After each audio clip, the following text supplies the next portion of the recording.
Today's program is If These Walls Could Talk, and our speaker today is Elizabeth Hodges, our very own. And she has been focusing a little bit on house history recently. So this is going to be a very interesting presentation. I've been looking forward to it because I know the research she's been doing has been fantastic. So she is an excellent historian and genealogist. And Elizabeth, do you want to go ahead and share your screen? Okay, great. So I assume everybody's looking at the right screen.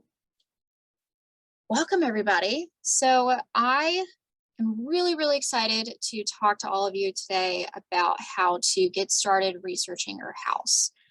This wouldn't be something that's necessarily new for me. I've always had kind of an interest in old houses or just, where people live in general.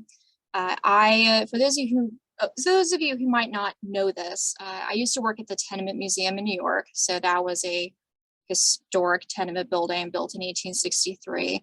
There were about 7,000 approximately residents who lived in that building from 1863 until it was condemned in 1935. So I really like researching not just the history of like when a thing is built, when people are moving in, but I like to dig into who's living there. What were their experiences like? But what we're going to do is we're going to go through what records you need to research your house. And I'm going to show you an example of a house I've been researching in my neighborhood. So let's get started. So first I want to talk a little bit about why. Why should you care about researching a house? And this statement I have here really kind of sums it up. So underneath every layer of paint, wallpaper, linoleum flooring of every house, apartment building, any kind of dwelling where people once lived, there is a story of generations of people's lives that we've yet to uncover.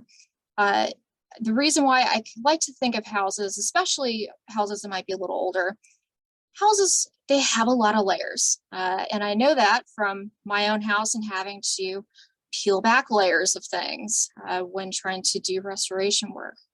People who restore old houses know quite well. You might have to peel a lot of wallpaper, rip up a lot of carpet or other flooring to get back to what was there when a house was built. But all those things you're pulling up, that's part of the history of the house. It informs us on what was in style in different time periods, what people could afford. It's really fun stuff. So let's talk a little bit about our game plan for tonight. So we're going to go over the important records to look for and what they can tell us. We'll talk a little bit about historical and local context clues. There's also physical clues in a house. And then I'll show you an example of how you can kind of build a story of your house and its residents using some of these tools together. So step one, follow the paper trail. So usually the first thing you want to do when you're researching a house is to dig into the census and city directories. But these other resources, maps, newspapers, deeds, even wills and probate, those are also resources that are really important to just figuring out who lived where, who owned it at different times, what's going on with a family. Did someone die in the house? Did they have relatives visiting? Did somebody lose their dog even? Which I'll show you an example of that in a couple minutes. But all of these working together will help you find things, especially like deeds. Now, I didn't put title abstracts on this slide. I neglected to do that. If you're someone who is lucky enough to have the abstract title to your house, so that's going to be basically the history of ownership of your house dating back to when the land was platted. That is great. And I'm jealous of you. I wish I had one for my house. In the absence of that, you can basically recreate a chain of title with deed records, which we'll talk a lot about deeds, throughout this program. So let's talk first about the census and city directories. So the city directories, this is going to be a really important resource for filling in gaps between those census years. And it can give you some preliminary names to start searching with. So how you can go find the house in other records. Now, the census gives you a little bit more information about the residents. Now, let's not forget, both with city directories and the census, some of the residents are going to be renters. They're not necessarily going to own their house, and that's okay. There is nothing wrong with researching the people who lived in the house and the people that own the house. Many of our ancestors and family members were renters. I was a renter for a very, very long time. So, but that's something to keep in mind when you're looking at records like the census and you're trying, but at the same time trying to find a deed. Keep in mind that that person listed on the census or a city directory, they might not have owned the property. So that can save you a little bit of time if you keep that in mind when looking for deeds. Now, later census returns for bigger cities and towns often included street names and sometimes even house numbers. Now, another kind of big caution, house numbers might change. And that was the case in Fort Wayne, which I will talk about a workaround for that, which some of you might be able to use that in the future. But in the absence of a name to search, you need to figure out the enumeration district, and then you can just kind of browse the pages until you find your address. You can even take some of the names in that enumeration district, depending on how big it is, and then go look up those names in the city directory to figure out, is that house close to the house I'm living geographically? That is something you can do if that census record doesn't have street numbers or street names, like if it's not in a city, if it's in a rural area, but you never know what order the enumerators went into. So it can be a little challenging if you live in a rural area, but you can play around with it, see what works for you. So let's talk about maps. So for anyone who's attended any of my programs before, you know I really, really love maps. The two types of maps that I really recommend you look for are Sanborn fire insurance maps. So these are going to be great for people who live in cities. So people who don't live in a rural area. You can often find the Sanborn maps on Library of Congress. They're not going to have all of them. So contact the local library in the area that you're researching. And then also plat maps. So plat maps are great for people who don't live in the city because it will show literal plats of land. And they often will say who owned the land. Okay, so this is just a Wayne Township plat map.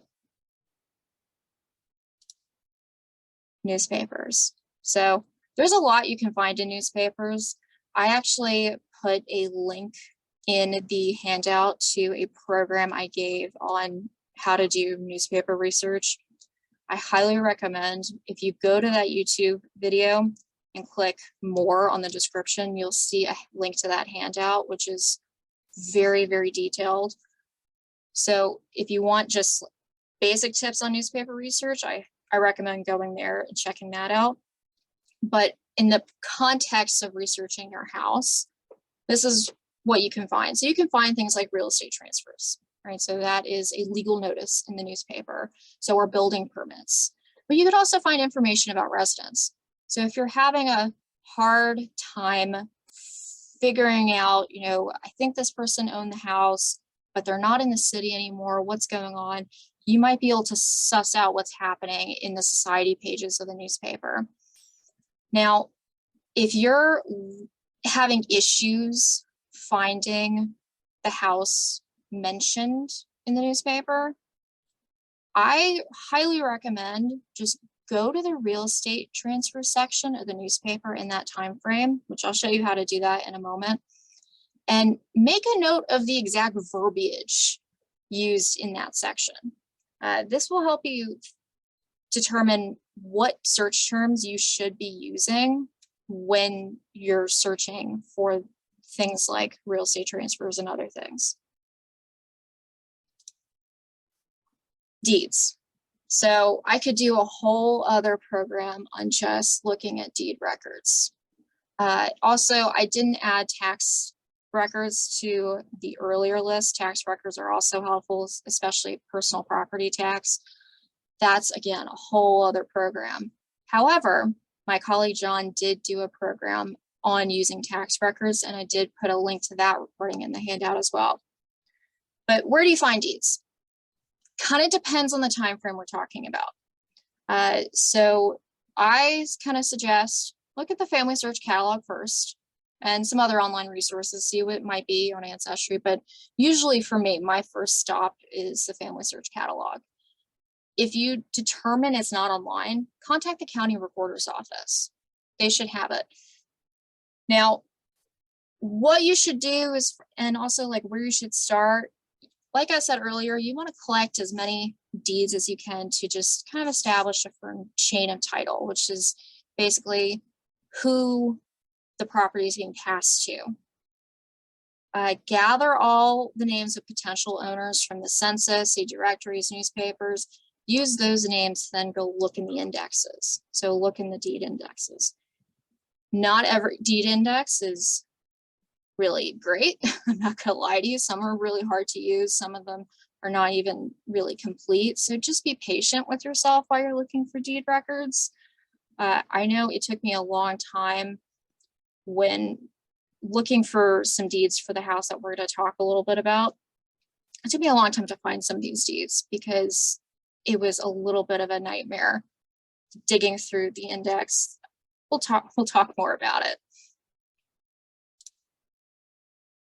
Now, this is really important. What to do if you have the name of an owner, specifically a grantee, so someone who is buying a property, to look for, but you're unable to find an entry in the county deed index. You're not quite sure exactly when they bought the house.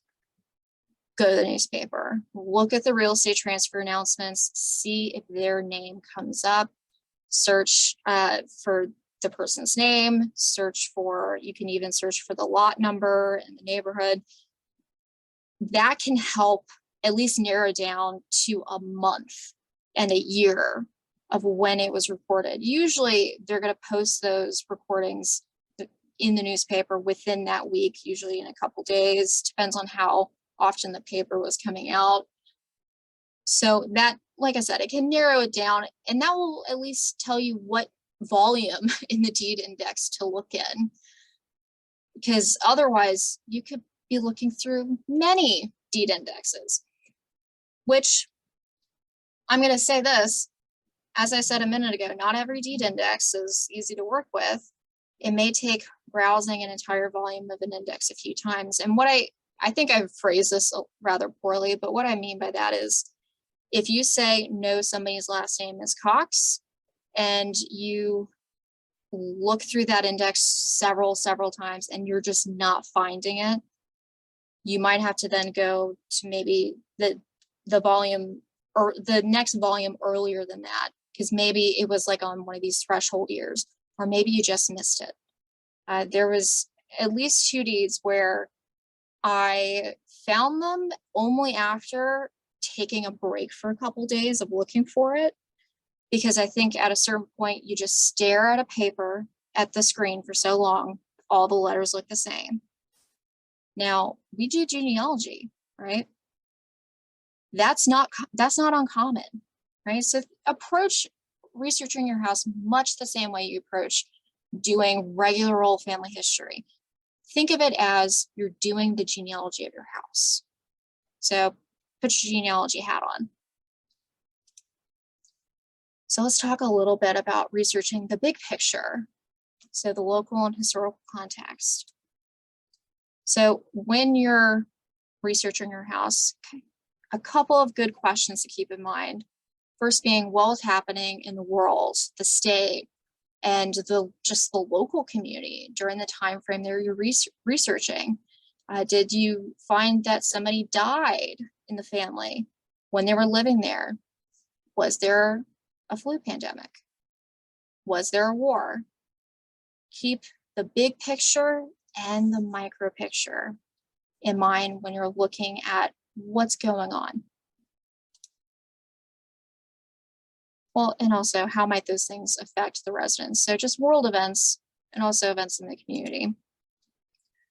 Where did residents work? I know when researching the neighborhood we're going to talk about, which is Williams Woodland Park, which is just a little bit south of downtown Fort Wayne, A lot of the residents of this neighborhood, you look at the census in a certain year, you might see a lot of people working at places like International Harvester or General Electric or some other factories.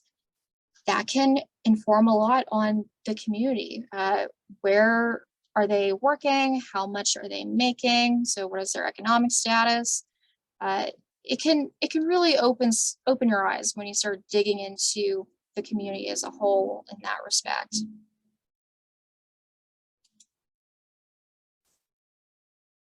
Things to also keep in mind: what kind of joy or sadness could a family have experienced while living there?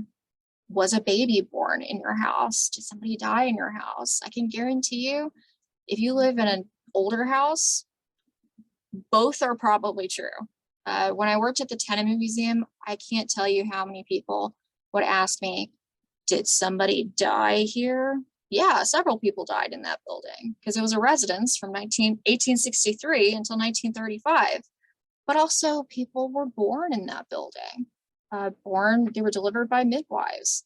So an old building, whether it's an apartment building, a house, whether you're in a city or a farm, it's gonna see it all, and that's okay. Another thing to keep in mind: where did other people in the community, so people outside of your house, but like maybe on your block, where did they shop? Where might they have gone to worship or work?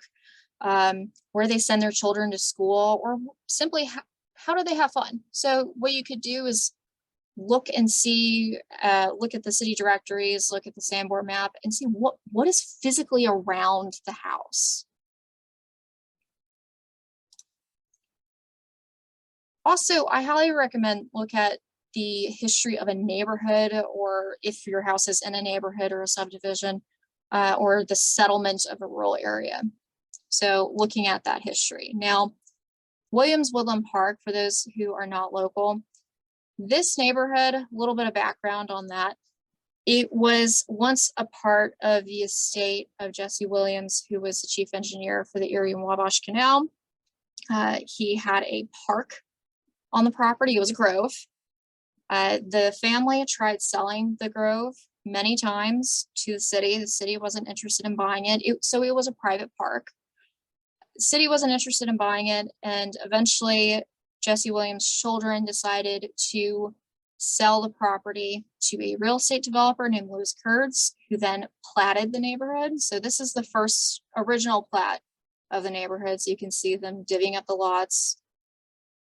There's also some legal jargon here. They created deed restrictions, and then he sold all of the lots in an evening, basically by lottery. So that's a little bit of context for that, but that can help determine, when something might have been purchased and why the lot might have been purchased. The house we're actually going to talk about is not in this original plat because it was not where the park was. It was right on the other side. So this is Tabor Street, and this is Webster. Harrison should be right here. And we're going to talk about a house here. So that house, that lot had been platted actually before the park was. So these are things to kind of dig into, but that's things to do as you're going. You don't have to start out by looking at how is this area developed. These are things to look for over time. Also, really important thing, talk to the house's current neighbors or others in the community. You never know what kind of stories people in your neighborhood know about your house. My parents, one of their neighbors who lived to be about 100 years old, she knew all kinds of drama about all these various houses in the neighborhood, including a house behind my parents' house. It was a log house built by former Governor Edwin Edwards. So former governor of Louisiana, I should specify. Edwin Edwards, he's kind of infamous. He did time in prison for basically corruption. Not to get into the details of that, but back in the day, that log house behind my parents' house, that was a place he would bring his lady friends. So he would have affairs there. I've seen the inside of that house. It was not designed for a family. So things like that, those are things you're not going to get from records. So the lore of the community, is the house haunted maybe? These are things that you're going to only find by talking to your neighbors, assuming you like them. So let's talk a little bit about physical clues. So style, I did put some links in the handout to help you figure out what kind of style the house is. So this is actually my house. It's considered a Queen Anne house, kind of a cross gable Queen Anne style house, if you want to be specific, featuring my dog. We can play Spot the Border Collie during this program. Google is your friend. If you see something in the house that's like kind of ornate, maybe you don't know what it is, maybe you see some type of weird light switch that you don't recognize, which is a problem in my house, take a picture with, use Google Lens and reverse image search it, and that will help you a lot. Also, old house Facebook groups are great. Usually I've taken pictures of things in my house where I'm like, what is this? Within 5 minutes, you'll have like 50 people commenting saying, it's this. It's great. Crowdsource. Windows, so window placement, window size, window shape can be really helpful. Also doors, where those are located. Also, if they're in a weird place, if they're a strange size, that can indicate whether or not a house has been renovated at a certain point. So interior woodwork and trim, a lot of my house has original wood baseboard trim on the inside. The only 3 rooms that don't have it are the kitchen, the bathroom, and one of the bedrooms upstairs. And that is because the bathroom is next to that bedroom, and there's something weird about it where I don't think that those rooms existed in that way, because the bathroom is the largest bathroom I've ever seen. It was like bigger than my apartment in New York. No normal bathroom is that large. So, and that goes along with signs of change, right? So evidence that the house has changed. You'll also maybe find, things that previous owners left behind. Every time I plant something, I find marbles, or I found jacks in the garden, among other peculiar things. A kid carved tic-tac-toe on the inside of one of the closet doors. I love that type of stuff. I think it's great. But also you can kind of figure out, was a house renovated? Did walls move around? That type of thing. So let's talk a little bit about that. Now, here's a kind of a good example of signs of change. My house has 3 different styles of porch post. So this one is a replacement that was put in, I believe, in the 90s. I want to say it's aluminum. This was salvaged off of another house that was apparently being torn down. I was told that the porch posts that were there were rotting and that the porch was going to collapse back in the day. So someone did this to basically to keep the porch from falling down. This is a style that you'd see closer to the late 19-teens, 20s. This house was built in 1900. So this wouldn't necessarily fit with the house, but I thought, well, maybe it's real. But this is the back porch. This is probably the original. So this was turn posts. We also have some gingerbread trim. So there are some original posts on the house. So you might see kind of a puzzle piece together of different changes through the house, of recycling and salvaging, and maybe someone trying to modernize something at one point.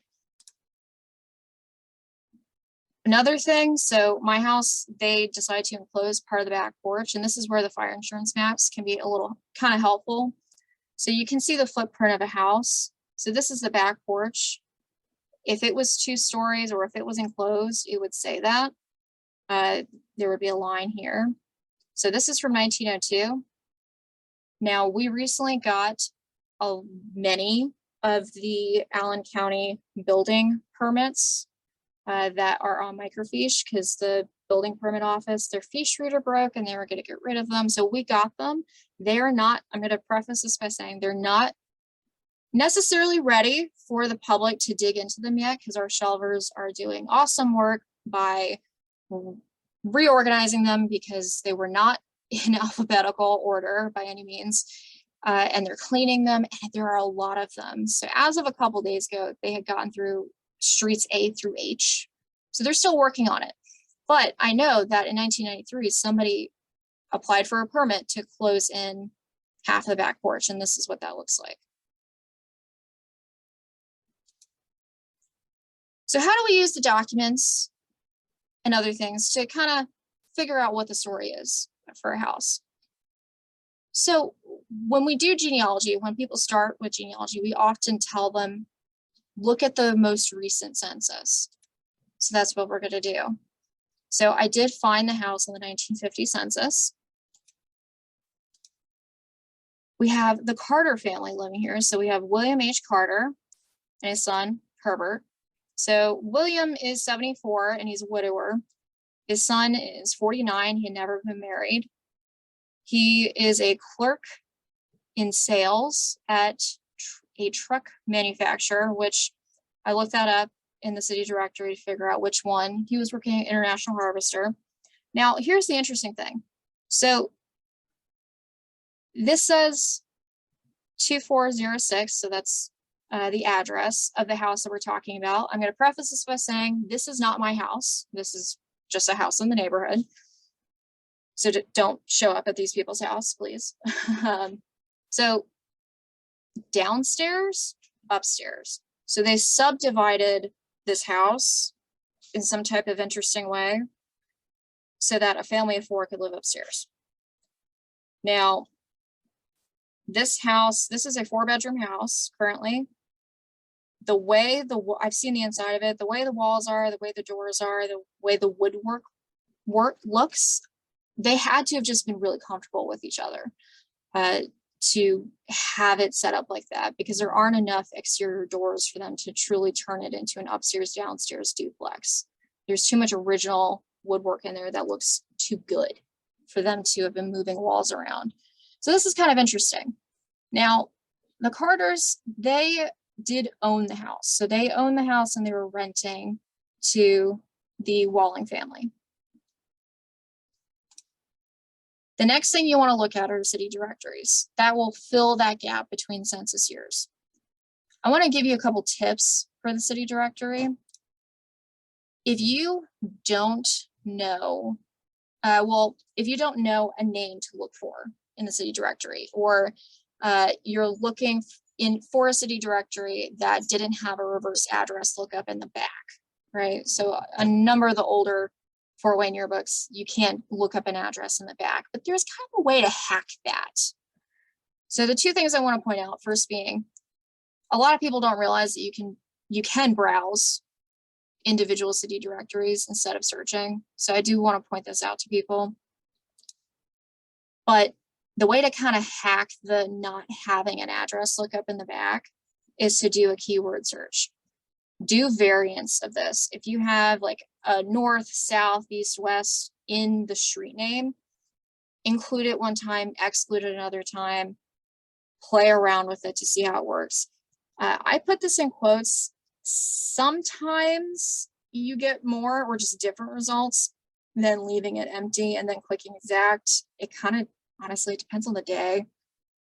The Ancestry's algorithm is a little weird, but play around with it and see what you can find. So when I did that, I had 109 results. Most of these people are the Carters. You have a couple of other people who I believe they might have been renting rooms. This person is actually Ella Reed, which was Nellie Carter. That's her mother. So Nellie was the wife of William. So as you're going, it's helpful to do just like a little bit of genealogy on the families living there, because it can help you figure out what's going on with the documents if you're not finding things.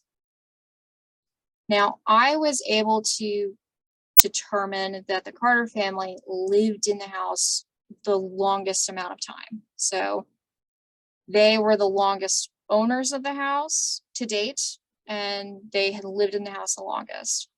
So they are going to move in 1922, which we'll get into that, how I know that a little bit later.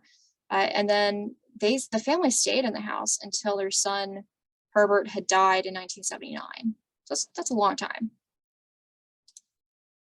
So let's talk a little bit more about the census. So I tried to track the family with the census, see, okay, how far back did they live in the house? So I first looked at the 1930 census. I know this is really faint.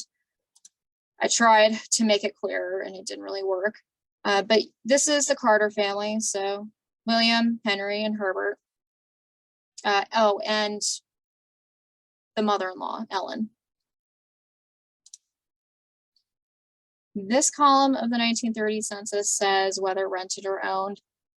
It says that they own the house. Keep in mind, the census, like most things, can often be wrong. But in this case, I decided to take it at its word. Now, when I went to the 1920 census, this family is living there, so it's not the Carter family. And they were renters. So the Carters must have bought the house sometime between 1920 and 1930.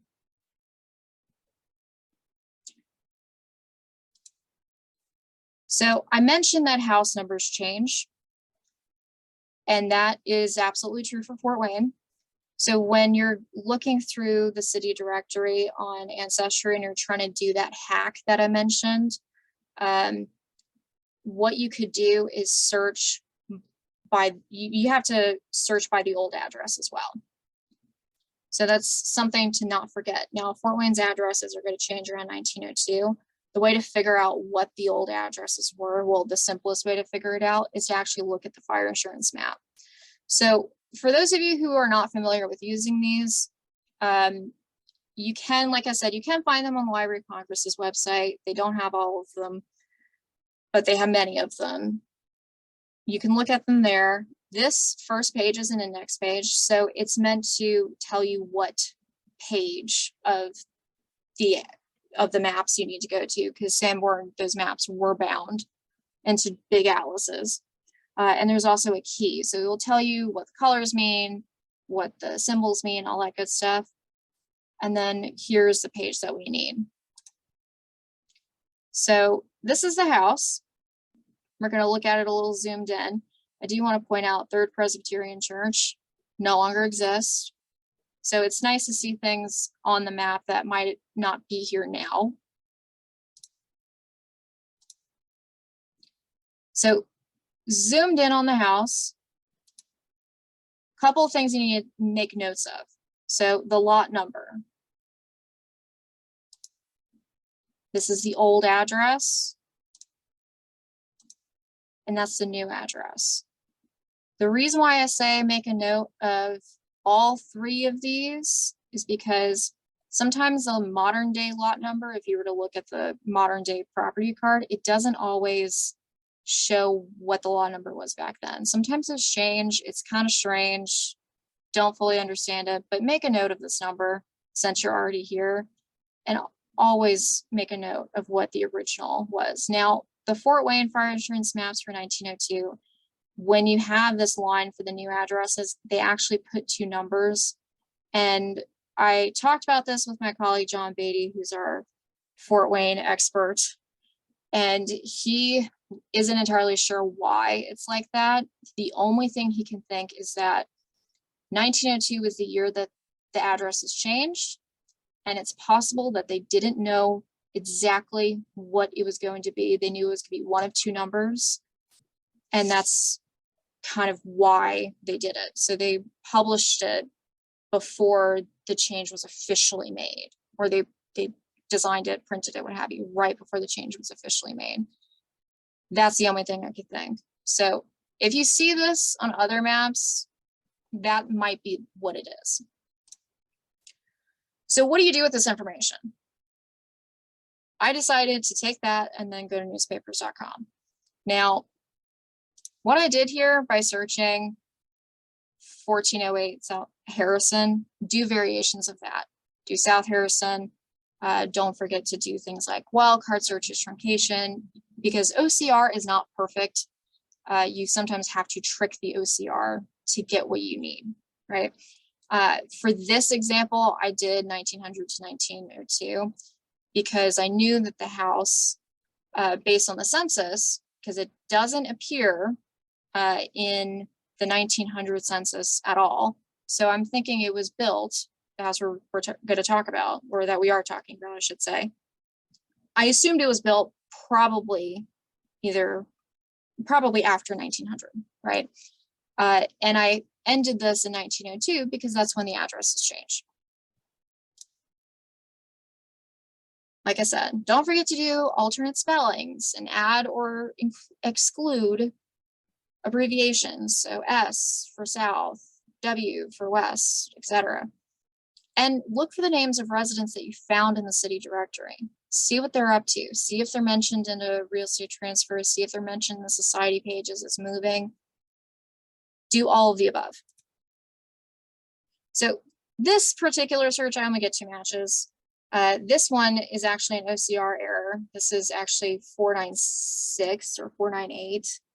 So this isn't even correct, but usually the more you play with it, the more results you'll get. You might have to make it a little wide, the search fields, and then kind of just go through it, the results. I mean, it takes a while, but when you're dealing with numbers, OCR, from my perspective, it doesn't do numbers very well and it gets confused. So that's something to kind of keep in mind when you're searching. And you can also search by the lot number, which I'll show you how to do that in just a moment. I do want to show you what this one is. Lost, Scotch Terrier dog, 1-year-old, reward for return to 480 South Harrison Street. Every time I research a house in my neighborhood, I find a lost dog ad in the newspaper. What is with these people and losing their dogs? I couldn't tell you. That was a slight tangent. I digress. So if you are trying to find the house in the newspaper and you're not having much luck, say you're looking for the lot, searching by lot number, searching by address, and you're just not finding it, try looking at the real estate transfer. So if you do a keyword search for that, do it in quotes. If you do real estate, you'll get a lot of ads for like realtors basically. And then do it, have the time frame be the time frame that you're actually looking for the notice. You can then see what is the exact verbiage the newspaper is using in this time frame. So for example, in Fort Wayne, they like to do lot 4 and then the name of the neighborhood. So these are additions to the city of Fort Wayne. You can either type out addition, you can like the full word or abbreviate it, play around with it. I've had better luck for my neighborhood searching the lot number and then just Williams. And that seems to work well for me, but I sometimes have to just change it and play with it to get more information. But that's doing research in general.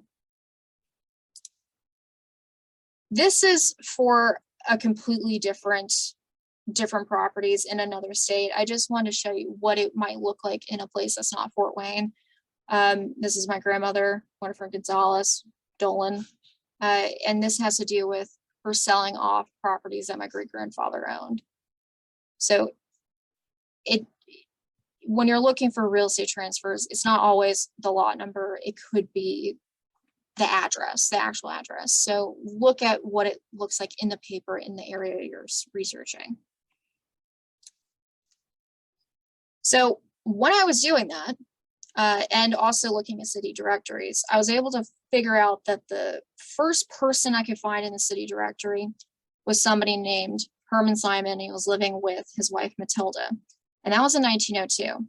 So I then started searching for the Simon family, and I found this real estate transfer. So Patrick B. Cox to Matilda L. Simon, so that's Herman Simon's wife, lot 240 Williams edition for $4,500. So that's July 20th, 1901. So I wanted to find the actual deed, right? The first thing I did was I went to Family Search to see what they had. Now, the deed index on Family Search, it goes to 1901, but the actual deeds don't go to 1901. They end around 1900.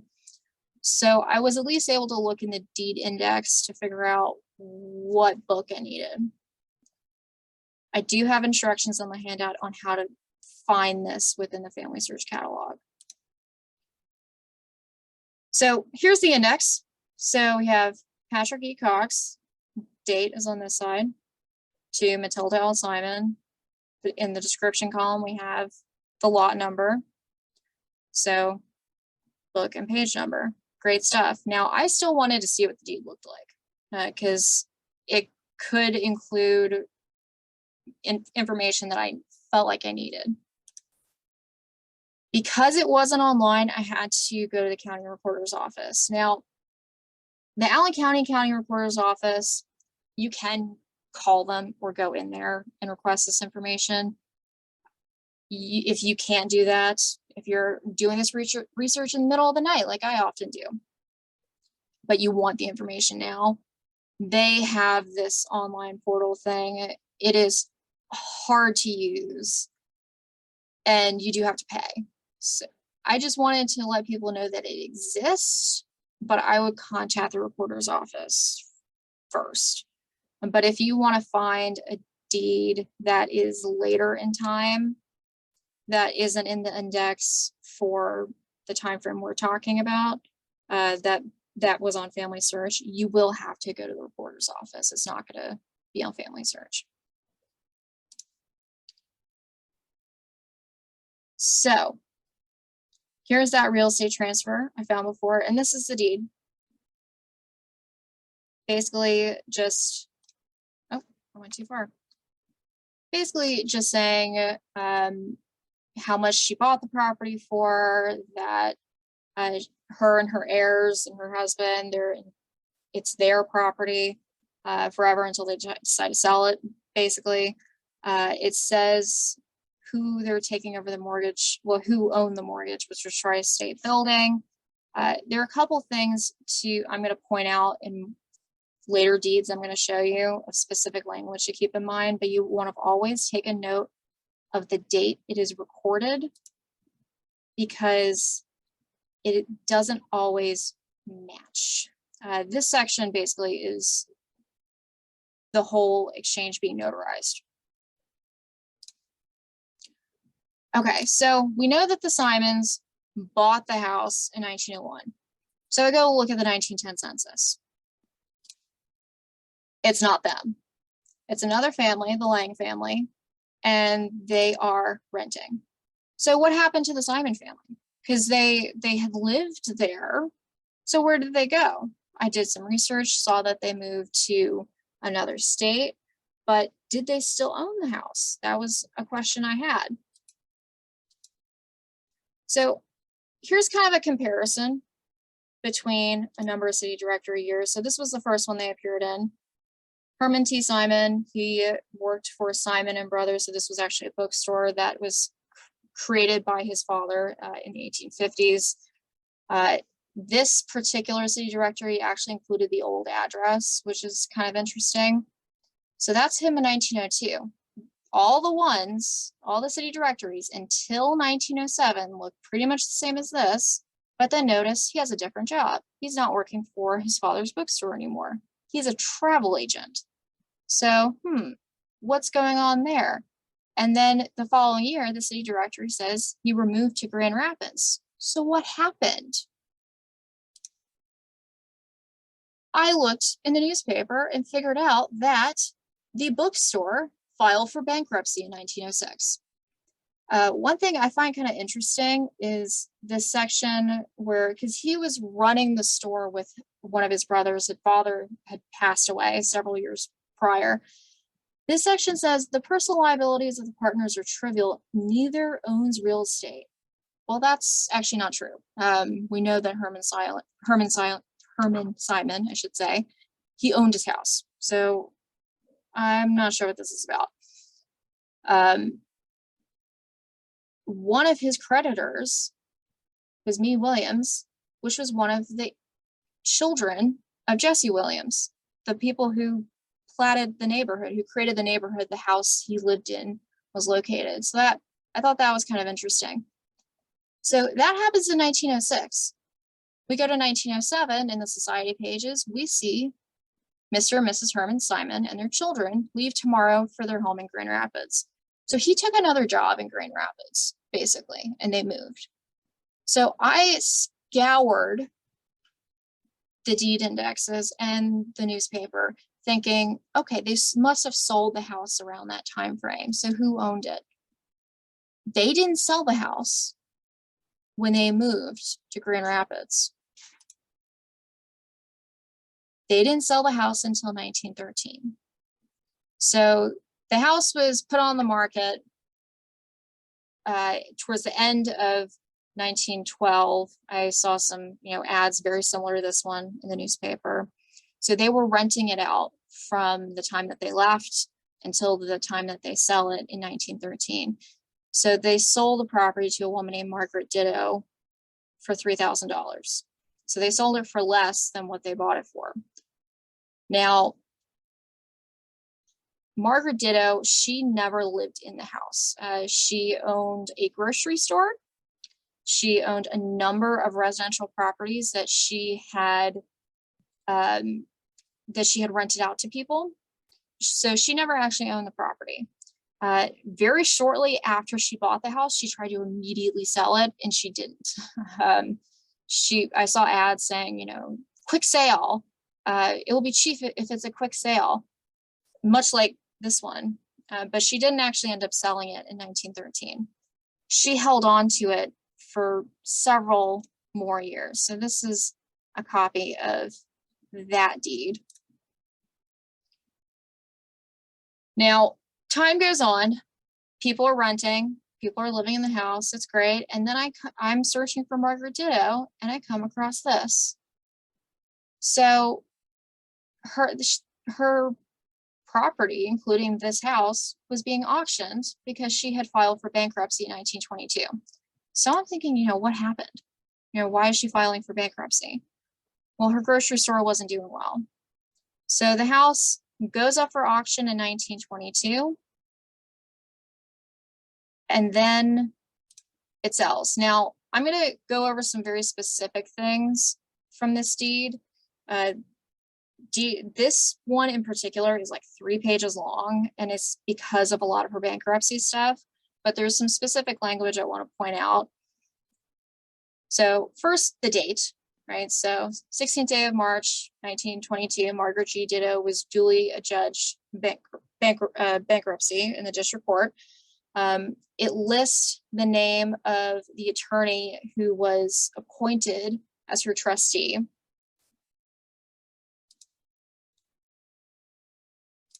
Now, the next section I want to point out, the next thing that they did was when they were deciding what to do with her property after she declared bankruptcy, they decided they wanted to sell. The attorney petitioned the court to do so. They agreed. So step one was get the premises appraised. And then they were required to advertise the sale of the property for 1 week before the sale date in all the Fort Wayne papers. All of this is kind of boilerplate legal jargon. It's adjustable boilerplate. I do recommend when you look at these, read them, because sometimes it'll include, sheds. Sometimes it might include very specific things to a house. But I know we're a little short on time, so we're not going to go in a lot of detail with this. But the next important bit, Nellie Carter, so this was Herman Carter's wife, she placed a bid on the property for $47,000. It was the highest bid that was offered, and it was less than 75% of the value of the property. So this is just more legal jargon, basically just saying that the property now belongs to Nellie Carter. And there's also some stuff in here just about the bankruptcy court that's not entirely important for the sake of this program, because I want to make sure we have time for questions. I did do more research into the Carter family, and this was how I kind of figured out that they had lived in the house until they died. So you will want to look at vital records, obituaries, things like that. When Herbert Carter died, there were notices in the newspaper saying that he had no heirs, and that they were auctioning off all of the contents of the house because he didn't have any family who would take it. So who owned the house before the Simons? How exactly do we figure out when the house was built? So I'm going to kind of try to quickly breeze through some of this. So I mentioned real estate transfers. I had found one for when Patrick Cox bought the house. So he was the person that the Simon family bought the house from. He bought the house for $1,300 in April of 1901.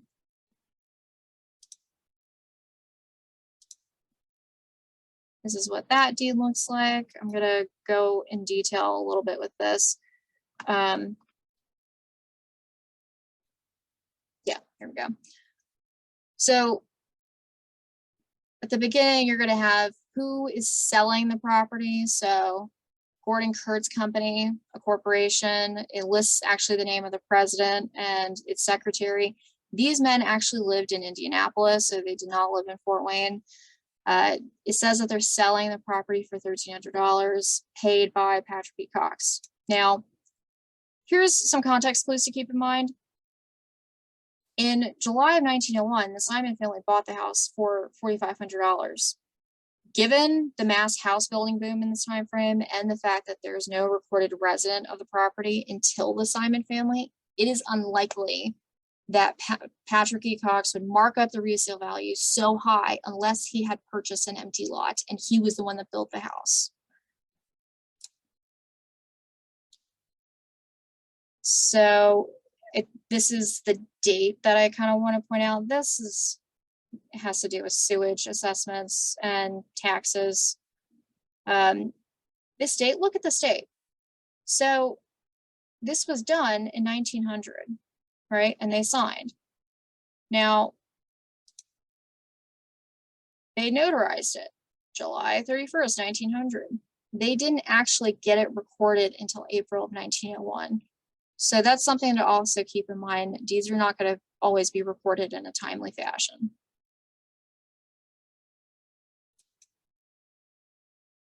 Another way I know that Patrick Cox built the house, he filed for a building permit. So P.E. Cox, dwelling on lot number 240, Williams Edition, and this is how much it cost for him to build the house. So this was a guy who was a plumber who turned real estate developer, and he had been buying up a bunch of properties and building houses all around Williams Woodland Park and other developing neighborhoods at the time.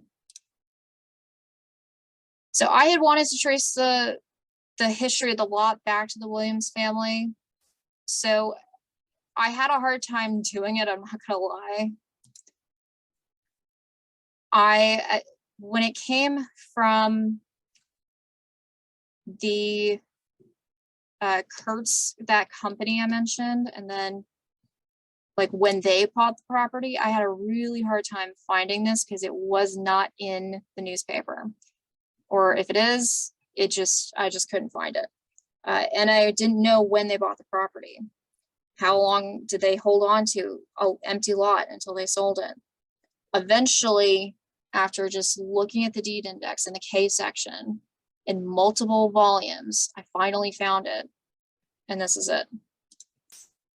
So here we have who he bought it from. So Edna Kuntz and her husband, George W.